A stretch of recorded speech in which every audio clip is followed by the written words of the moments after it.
can have chaos in your home for year after year after year after year when you have detoured from God. Dr. Tony Evans talks about what it takes to experience family revival. Parents, if you want to save your children, you better go to Bethel. It is the place where you meet God. This is The Alternative with Dr. Tony Evans, author, speaker, senior pastor of Oak Cliff Bible Fellowship in Dallas, Texas, and president of the Urban Alternative. Sometimes there's no harder place to live out your Christian faith than right in your own home. Today, right in your own home. Today, Dr. Evans explains how you can change that as he takes us to Genesis chapter 34. Let's join him. Perhaps you're a woman who grew up in a family with an angry mother, and you see that anger transferred from her to you, through you, to your own children. Perhaps you grew up watching as a man an abusive father, or perhaps being no father there at all. And you're watching transferred in your own language, in your own propensity to violence, in your own neglect, in your own lack of being able to hug your own son or daughter because nobody ever hugged you. And you find the dysfunctionality perpetuating itself in your own home. An inherited dysfunctionality that is ripping yourself, your home, your children apart. That's the family of Jacob. Almost from the time of his birth, his family was in chaos. He connived with his mother to rip the blessing from his brother and to deceive his aging father. That would lead him to a life of deception and of confusion. This man would enter into a civil rivalry with his brother Esau that would threaten his very life. And he would grow up in a family of unforgiveness, where Esau would seek to kill him. He had 12 kids by 4 different women. He would see worked out in his own situation, in his own family, the continued flow of the family in which he grew up. His daughter was raped, spoken of in chapter 34 of Genesis. Her brothers were so incensed at the rape that they connived a plan that turned them into mass murderers. And so they slew a whole city full of men by getting them to agree to circumcision, and in their moment of weakness, they would kill them. To fully appreciate it and to fully understand it, you're going to have to read all the story. One sermon will not allow us to fit in all the gory details of Jacob's life. But our theme is revival. And so today I want to talk about family revival, where God returns to your home and brings order out of chaos and turns confusion around into something that is meaningful and productive. In chapter 35, right after the rape and mass slaughter, Jacob is now terrorized. Look at the end of verse 34, because all these men have been killed. Verse 30, then Jacob said to Simeon and Levi, you have brought trouble on me by making me odious among the inhabitants of the land, among the Canaanites and Perizzites, and my men being few in number, they will gather together against me and attack me, and I will be destroyed, and my family and my household. He's in a bad situation now, because now that this mass murder has occurred, he knows that these folks are going to rise up and do to his family what his family did to the men of that city. And it's a mess. In chapter 35, verse 1, we start off with 2 words, then God. Remember, whenever you see the word then, you've got to ask the question, when? When the family crisis had gotten to a point where it was too big to handle. When the mess in the family had gotten so bad that there was no solution. When the whole household was being threatened. Jacob says, you brought this trouble on me and the house, where the whole family is about to be frayed and turned upside down. Then God, in the middle of a family crisis, God showed up. Why does God show up in the middle of a family crisis this deep? Because it is not till it gets this deep that we're prepared to listen.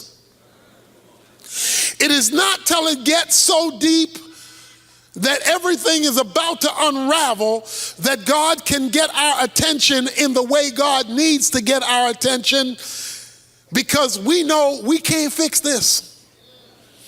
This is bigger than me. This is bigger than us. This is bigger. This thing is out of control. Then God said to Jacob, arise, go up to Bethel, live there, make an altar there to God, who appeared to you when you fled from your brother Esau. Now you read that and it doesn't seem like much. But this whole story revolves around that statement. Arise and go to Bethel. Bethel is where Jacob met God the first time. If you were to read chapter 28 of the book of Genesis, you will discover that when Jacob was running from Esau, remember there was a sibling rivalry between him and his brother. His brother was trying to kill him. In that crisis, earlier in his life, there is over a 20-year gap between chapter 28 and chapter 35. You've covered 20 years in those few chapters. It's been 20 years since Jacob has heard God's voice. It's been over 20 years since Jacob has heard God speak to him. Back in chapter 28, I will flip there briefly. Jacob is running from his brother Esau, and when he comes to this place, he has a dream, verse 12, of a ladder going up between earth and heaven, where the angels are going up and down the ladder. God reveals himself in verse 13, I am the Lord, the God of your father Abraham and of Isaac. He makes a promise to him, your descendants are going to be great, like the dust of the earth. You're going to spread the west and to the east and the north and the south, verse 14. I'm going to be with you wherever you go. Verse 16, Jacob wakes up from his sleep. Surely the Lord has been in this place and I did not know it. He was afraid. How awesome is this place? This is the house of God, which means Bethel. So Jacob, verse 18, rose up early in the morning, took a stone, put it under his head, set it under his pillow, poured oil on top of it. He called the name of the place Bethel. However, previously the city had been known as Luz. Then Jacob made a vow saying, if God will be with me and keep me on this journey that I take, and will give me food to eat and garments to wear, I will return to my father's house in safety. Then the Lord will be my God. This stone which I have set up as a pillar will be God's house, and of all that you give me, I will surely give a tenth or tithe to you. He says, because I met God in this place, I'm going to name this place Bethel, which means house of God, and I am going to come back to this place. I am going to return to this place. Between chapter 28 and chapter 35, Jacob knows he's supposed to go back to Bethel, but he doesn't. He gets detoured along the way. He winds up in a place called Shechem. He buys some property there and now makes his home there, and that's when all hell breaks loose.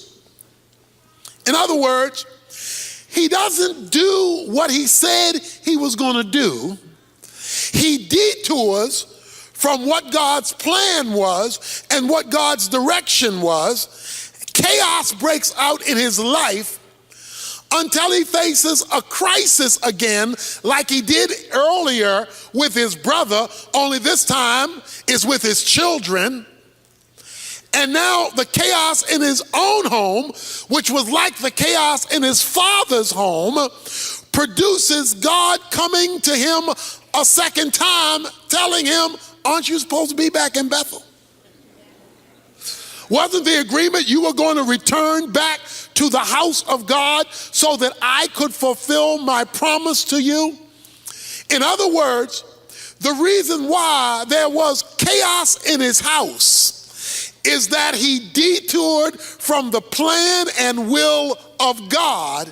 And this detour spiritually showed up in his kids, showed up in his wives. God says, look, now that things are bad enough and you can't fix it, you need a bailout.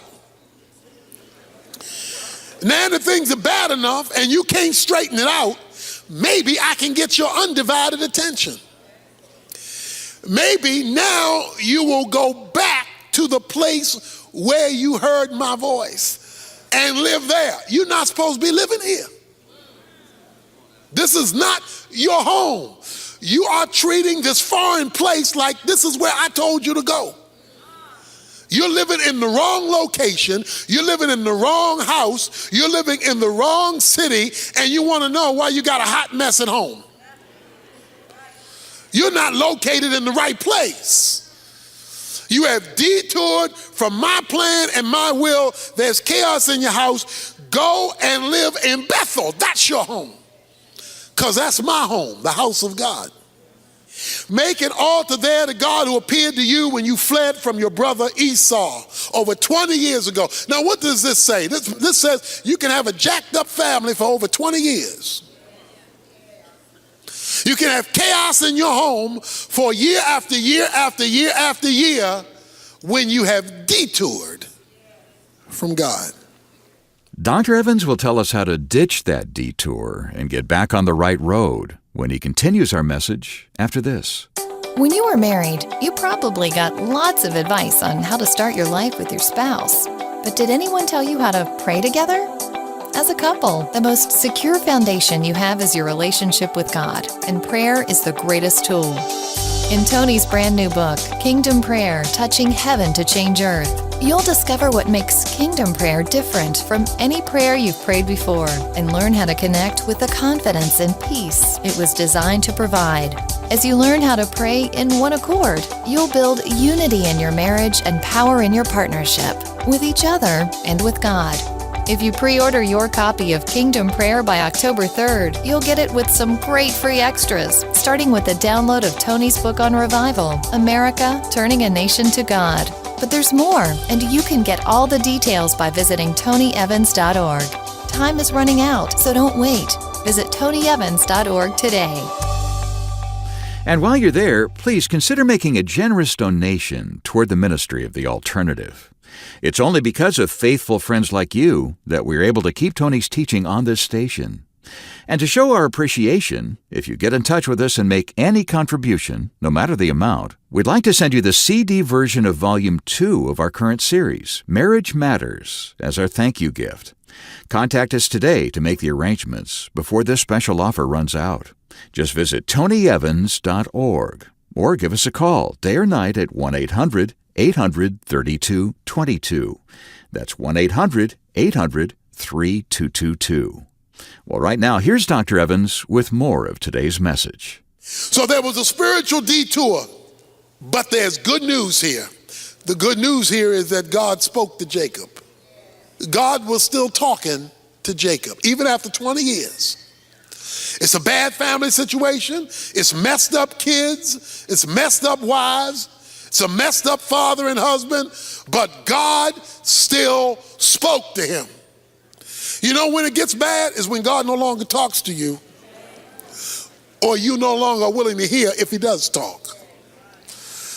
God spoke to him Jacob had not fulfilled what he was supposed to do, and it showed up not only in his life, but in his own children. Parents, if you want to save your children, you better go to Bethel. If you want to save your family, you better go to Bethel. It is the place where you meet God. He says that's where God spoke to you, was at Bethel. How do you know when God is trying to get you somewhere else? Because he allows too much chaos where you are. And the more I try to make it work, the messier it gets. Verse 2, so Jacob said to his household and to all who were with him, put away the foreign gods which are among you, purify yourselves, change your garments, because we going to Bethel. He ready to go now. He's the head of the house. There are idols in the house. He knows there are idols in the house. He's been hanging out with idols in the home for over 20 years. How did the idols get in the house? Well, if you know the story, all the way back in chapter 31, he loved Rachel. Rachel was fine. Rachel had it going on. He loved him some Rachel. But when he got Rachel, according to chapter 31, Rachel hid the gods of her fathers and took those gods with her. So he got Rachel and her idols. So for now, 20 years, idols have been living in the house. An idol is a foreign god. An idol is not a real God, but it's something treated like a God. And whenever you invite an idol, you invite a demon, because idols are demonized elements. So anything can become an idol. Your television can become an idol if it causes you to replace God in your life. In other words, if you can always watch your TV show but not get around to spending time with God, television became an idol. If you can TiVo what you can't miss, but you can't get ever around to TiVoing time in Scripture, television has become an idol in your life. It's whatever it is that replaces God in your life, that becomes an idol. That is an idol. Rachel had brought the idols with her in chapter 31. And that means that contamination entered the home. The thing about it is, at some point, Jacob discovered it and didn't do anything about it. We've got this mess because we've strayed from God and then brought foreign gods with us. We got to get rid of the idols. He says the second thing is purify yourselves. Remove the sin out of your midst. Thirdly, change your clothes. Change your garments. To change the garment was symbolism of reorienting the life. We're not going to keep doing the way we're doing. We're not going to keep wearing the same old clothes over and over and over and over again. You have said to people in your family, to your children, why don't you change your clothes? You're wearing the same stuff. You're functioning the same way. Jacob finally mans up. He was the head of the family, but he was a bad leader. He was a bad leader because he did not control the spiritual level in the home. He didn't lead his family in God's way. He didn't make sure that there were no idols. And so the kids ran amok. Everything ran amok because he was no longer in control. Listen, men, if you are going to be the man God has called you to be, if we are going to be the men God has called us to be, if we're going to man up to our responsibility, that means we're looking out for idols that try to sneak in the home, even if your pretty wife brought it there. Leadership is not just a title. Leadership means overseeing the atmosphere where I live. Overseeing the atmosphere where I live. He says, you kids have damaged the household. God says, you need to go to Bethel. It is your spiritual departure, mister, that has put the family in this situation. And so he says, I will arise, let us arise. And I love this. Jacob says, okay, I led you wrong, now I'm going to lead you right. He says, you can serve the other gods of all these other nations, but in Joshua 24:15, as for me and my house, I'm setting a spiritual agenda. The question is, particularly for the men, is are you setting the spiritual agenda for your home, or are you just talking about I'm the leader? If you're not setting the spiritual agenda, you may be a good provider, and that's great. We need more of those. But you should be setting the spiritual atmosphere for the household. As for me and my house, we shall serve the Lord. He arises and goes to Bethel. I'm going to make an altar there, because that's what God told me to do in verse 1. We're going to have a family worship. Family worship. By the way, men, are you leading your family in family worship? An altar? You're supposed to be doing that. I'm supposed to be the pastor here. You're supposed to be the pastor there. And you do it around the dinner table. You don't have to find a special time. You don't have to create a special time. You just use the dinner table. And you use it for more than eating. And you turn the television off, you turn the radio off, and you say, okay, we're going to talk, we're going to make sure the family's going well, we're going to make sure you're obeying your mother, we're going to make sure your work is being done, and then we're going to spend some time with the Lord. You say, well, I don't know what to go over. Yes, you do if you were in church on Sunday. All you do is take what I have already prepared and repeat it. You don't have to be a seminary graduate, you just have to be a thief. That's why we got the devotion up on the website. You can pull it down and you can say, okay, let's review what we heard on Sunday and talk about how we're going to apply it in our home. That's what you do. You don't create something new, you just steal it. He says, and I will build an altar in Bethel. He arises and he goes there. He says, the reason I'm going back to God, the house of God, Bethel, is he answered me in the day of my distress. As they journeyed, verse 5, there was a great terror upon the cities which were around them, and they did not pursue the sons of Jacob. Wait a minute. Remember in chapter 34, verse 30, he's terrified that these folks are going to jack him up because of what his sons had done to all the men of the city. But because he manned up, rose up, and went home, it says the terror of the Lord, verse 5, came upon the city and they did not bother him. Because he was now going right, God entered in and protected him in a bad situation. You may have been making mistakes for 20 years, but if you'll get up today, when he started moving right and the family started moving right with him, it says the Lord intervened into his crisis situation and didn't let the circumstance he was in mess him up.